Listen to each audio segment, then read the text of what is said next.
What's going on, guys? Welcome to another episode of the Country Slicker. Today we're going to be talking a little bit about our 98 Grand Cherokee that you see in all of our videos, do a little walk around about it, and show you guys a few things that we've done to customize it to make it a little more off-road friendly, and yeah, what gets us out of the bush. So yeah, let's jump right into it.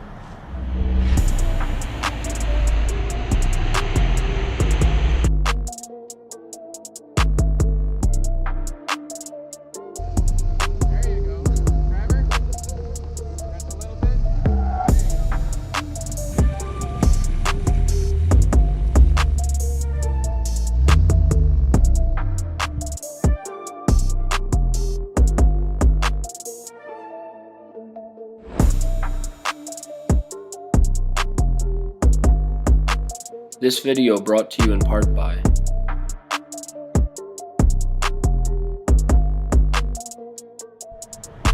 So when we bought the Jeep, it's a 1998 Jeep Grand Cherokee ZJ Loretto.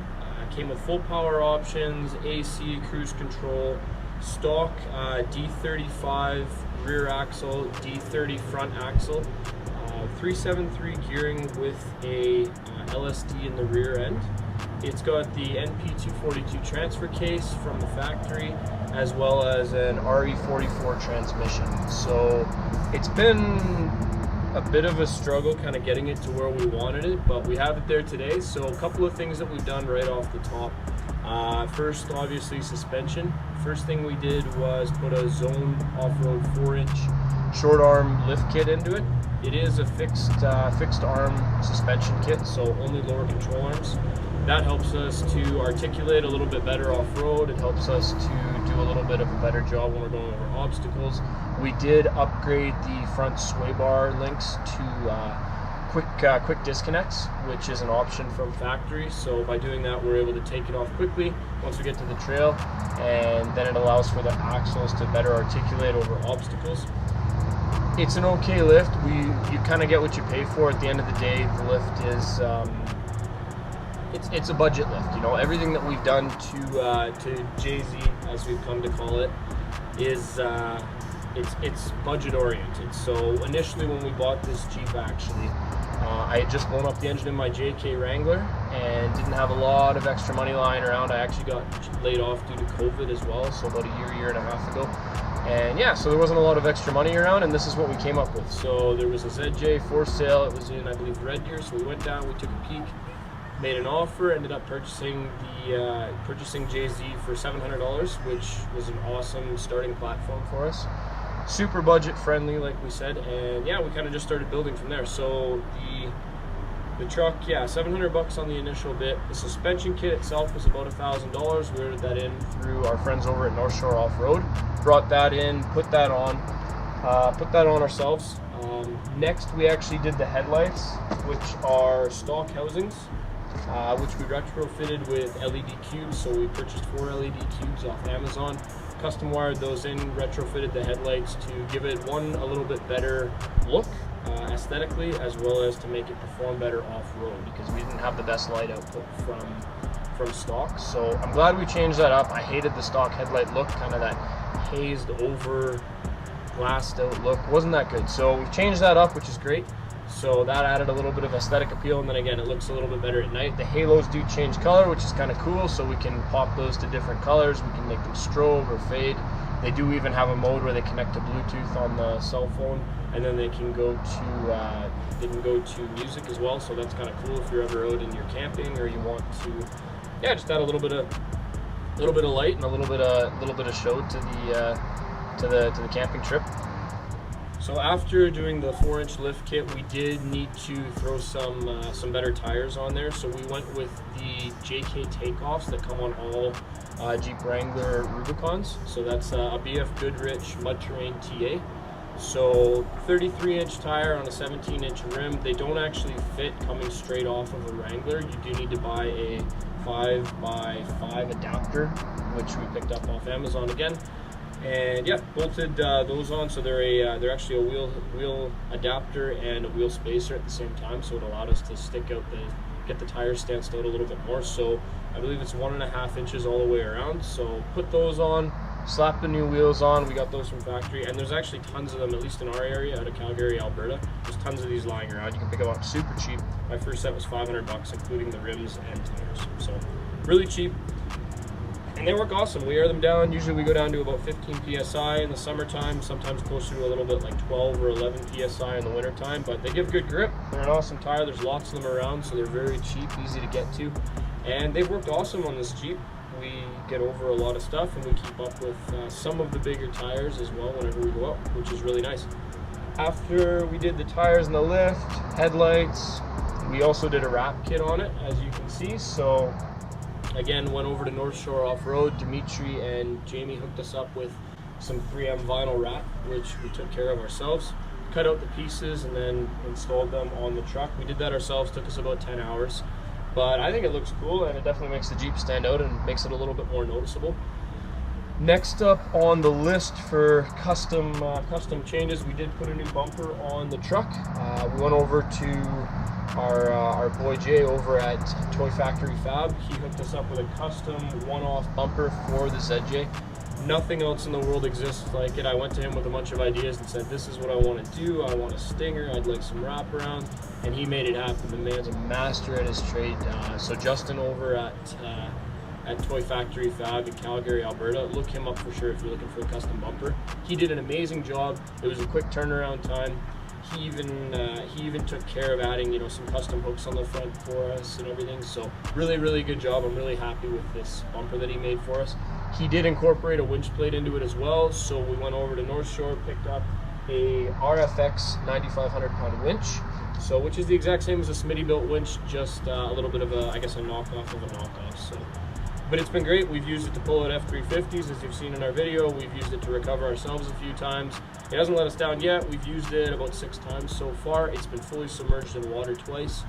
Still works great. So awesome winch. And again, you can have these for, I think it was $450. So again, super cheap, a good option, and that should be the #1 thing on your list. If you're ever going to be off-roading, before you do a lift, tires, bumpers, all that jazz, lockers, make sure you have a winch first, because a winch is going to save you 99.9% of the time whenever everything else doesn't get you through it. So make sure you've got a winch if you're going to be building a ZJ. It's the first thing you need. One of my favorite little additions as well is we did the pool noodles as a fender liner. So when we chopped all these fenders out, we didn't have a lot of protection for the door hinges and the upper engine bay. So we put these pool noodles in and did some insulation foam, and that's our new fender liner. And people always compliment it or laugh at it, either way, but it works really well for what the objective was. So yeah, other than that, inside we haven't really touched it. We wired in some switches for the headlights. We did put in a Bluetooth FM transmitter just because we didn't have a good sound system, and we haven't really gotten around to doing any speakers or subwoofers or anything like that yet. So at the moment it works pretty good. I mean, it's easy to jump in, friends come along, ride with us, they connect to the Bluetooth dongle, and it's very easy to use. So that was a good purchase, and again, those are 15-20 bucks off Amazon. So when we, again, I'll reiterate, whenever we were building the building JZ, the whole point behind it was, let's not spend a ton of money, let's just get something that works, that can be out in the bush, that is reliable, and then we can kind of go from there. Touching on reliability, it is the 4-liter straight 6 engine in this that came. So for $19.98, I believe you had an option of 2 V8s or the straight 6 engine. This straight 6, I should say, sorry, the 4-liter, it's been awesome. It's been reliable. We haven't had to do anything major to it. There's been a bunch of little maintenance items that needed to be done, but it's been really good to us. Change the oil, drive it. It's got good power. Put it in 4 low, it can spin 33s no problem with the 373 gearing. So it's been really good. As far as what we would do next time, I think to spend an extra little bit of money and get a long arm kit, I think that's worth the money. 4 inches on a short arm, it rides a little bit rough. It's not as fun on the highway.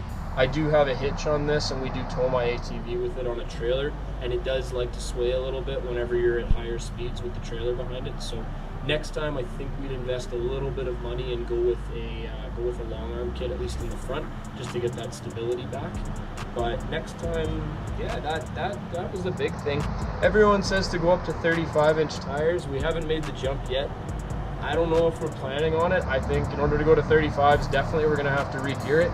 And if we're going to regear, we're probably not going to regear the 35 and 4, or sorry, the D35 and D30 axle. We probably want to go up to either Dana 44s front and back, or even go to 1 tons. So I don't know if that's going to be in the future or not. That kind of defeats the purpose of a cheap build. But as far as the Jeep sits today, with the wrap, suspension, tires, winch, bumpers, everything, we're sitting at a $3,000 bill so far. That's without any of the maintenance items or anything like that. But in aftermarket support to get the Jeep where we can take it out, go camping, go wheeling with it, pull the quad with it, we're looking at, yeah, we've spent about $3,000, including the price of purchasing it. So pretty economical build. It goes everywhere. It takes us to all the spots that we want to go to anyways for the trails in Alberta. It does everything that we need it to thus far. And again, it's not costing us an arm and a leg, you know. So that is the whole point of it. Now, could you spend more money? Could you spend $5,000 and make it a little bit more versatile off-road? Absolutely, you could. But again, we just wanted to do it cheap. We wanted to do it fun. We wanted something that stood out, and we wanted to be able to go out and have fun every week. And that's definitely something that this Jeep's allowed us to do. It's comfortable coming from a Wrangler to the ZJ. It's been a great platform. Being a little bit longer, it does ride more comfortably off-road. And it definitely, it definitely performs just as well as my Wrangler did before, except for the drivability on road. That's one thing I will say for my for the JK that we had, is it drove really, really nice on the road. So the ZJ isn't as nice on short arms, but again, you put a long arm kit in, it's going to drive just as nice as well. Downfalls of the ZJ, which there are a few. Unibodies suck. We did cut out our fenders to house the tires better. Once we disconnected it, we did find we had a little bit of rubbing at full articulation. So we cut the fenders out as best we could to allow for that extra room and movement.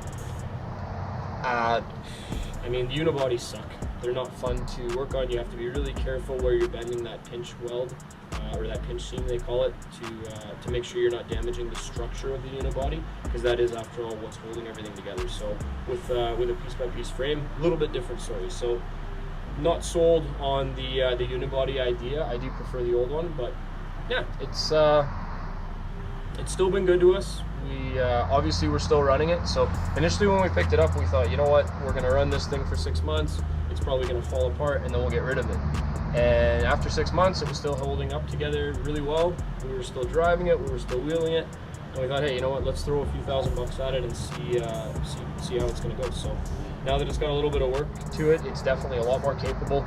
The LSD in the rear too, there's something to be said for that as well. The clutch packs are shot out. The vehicle's got 270,000 kilometers on it now.